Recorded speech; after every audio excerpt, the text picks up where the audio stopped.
que nos van a producir una tendencia a las enfermedades cardiovasculares.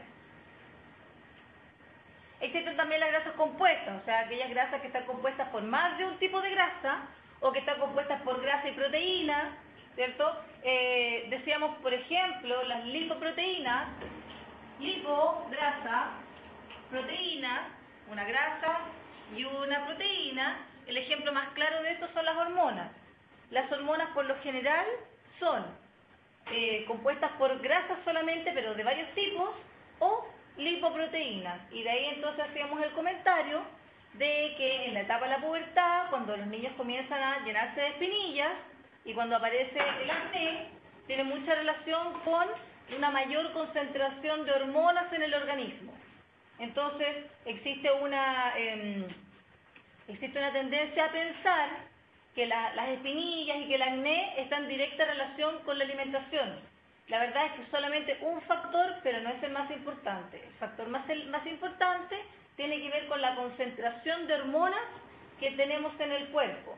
Y de ahí es que el acné, por lo general, se trata con medicamentos que lo que hacen es controlar el sistema hormonal o el sistema endocrino.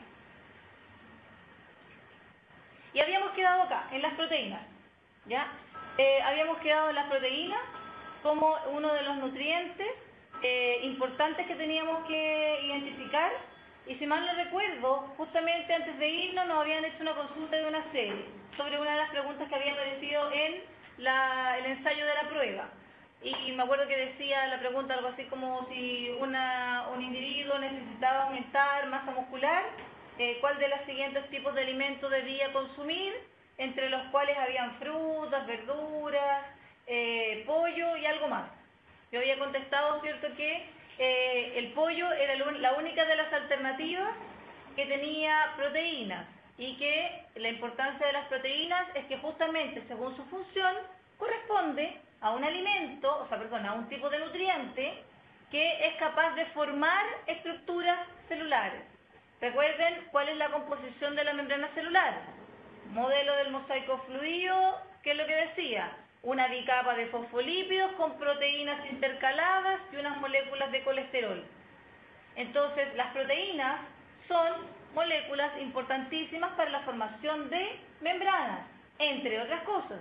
Todos los organelos, o la gran mayoría de los organelos celulares, también están compuestos por membranas. Por lo tanto, para poder construir células y que esas células formen tejidos, necesitamos grandes concentraciones de proteínas. De ahí su nombre de plásticos, por el nombre, por la forma, y de constructores de tejidos.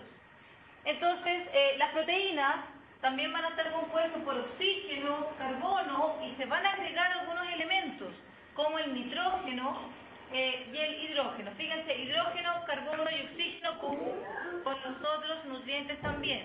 ¿Qué se agrega? Nitrógeno. En algunos casos también puede ingresar otros tipos de microelementos, pero van a ser en algunos casos. ¿Va que lo cambió? No, uno más adelante. Ahí. Las proteínas, por favor no me cambien la proyección, gracias. Las proteínas van a estar formadas por cadenas de aminoácidos. Si nosotros hacemos una analogía, una proteína es como un collar de perlas, en donde cada perla corresponde a un aminoácido, una molécula, su unidad estructural.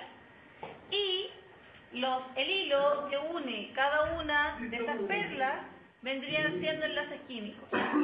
Entonces, una proteína puede estar formada por distinta cantidad de aminoácidos y a su vez va a depender del tipo de aminoácido que forma parte de esa cadena. Entonces, a eso se le llama una secuencia aminoácidica. La secuencia aminoácidica determina qué tipo de proteína se sintetiza. Y en la secuencia aminoácidica, las variables que intervienen en la secuencia aminoácidica son cantidad de aminoácidos, tipo de aminoácidos y el orden en el que van puestos. ¿Ya? Son las tres variables: cantidad de aminoácidos, tipo de aminoácidos y la secuencia en las que van. Existen, por lo general, 30 tipos de aminoácidos distintos.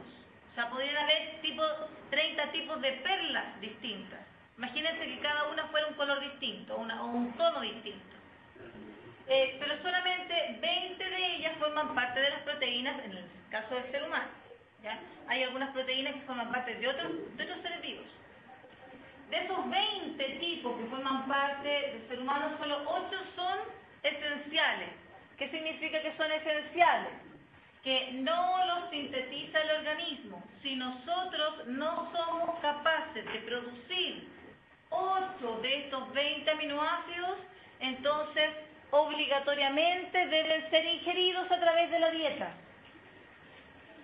Y esos son los que nosotros vamos a tener que tener muy en cuenta en el momento de organizar la dieta para la nutrición de cada persona. Porque el resto, ¿cierto? Estos 12 que sobran, nuestro cuerpo es capaz de producirlo por sí mismo. Las funciones de las proteínas. Las funciones son principalmente plástico-constructoras. Plástico-constructora, recuerden, para formar las estructuras que forman parte de las células.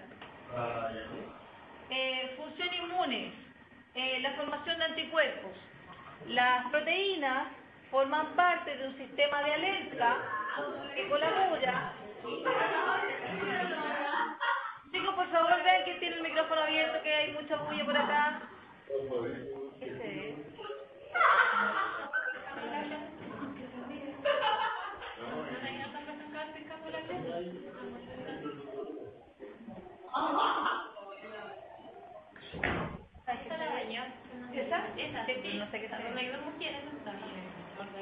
Chicos, tengo en pantalla a dos damas que están delante de un muro, están riéndose fuerte y que no está permitiendo que continuemos con la sesión, por favor.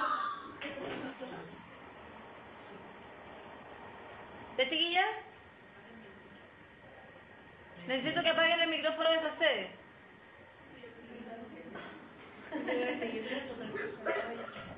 No, mira, ahí. La chica que se paró fue a apagar el micrófono. Que la otra la peña.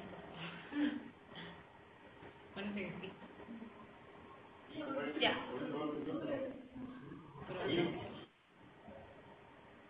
Ya. Vamos a continuar, por favor, silencio si es que no han apagado el micrófono. Entonces estábamos hablando de las funciones de las proteínas. La función principal es la función plástico-constructora. ¿Por qué? Porque nos ayuda a formar las membranas principalmente y eso colabora con la formación de los tejidos.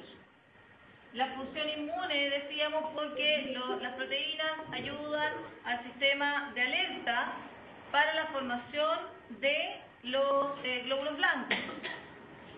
La función enzimática importantísima, ya que todas las enzimas son estructuralmente proteínas. Y el metabolismo, es decir, el conjunto de reacciones químicas del organismo, se basa en que para cada reacción química existe una enzima. Si falta la enzima, o si la enzima no está correctamente sintetizada, no ejerce su función. Y si no ejerce su función, esa reacción química no se produce. La próxima función importante, pero que es, hay que tener cuidado de que no es la principal, sino que es la última de estas, en importancia, es la función energética. También en caso extremo, es decir, cuando se nos acabaron los carbohidratos de la sangre, cuando se nos acabaron los carbohidratos de reserva, cuando se nos acabaron los lípidos, cuando ya no existen lípidos de reserva, entonces el organismo recurre a las proteínas, en último caso, para poder obtener energía. ¿Por qué en último caso? Y estamos hablando de situaciones críticas. estamos hablando de situaciones de desnutrición,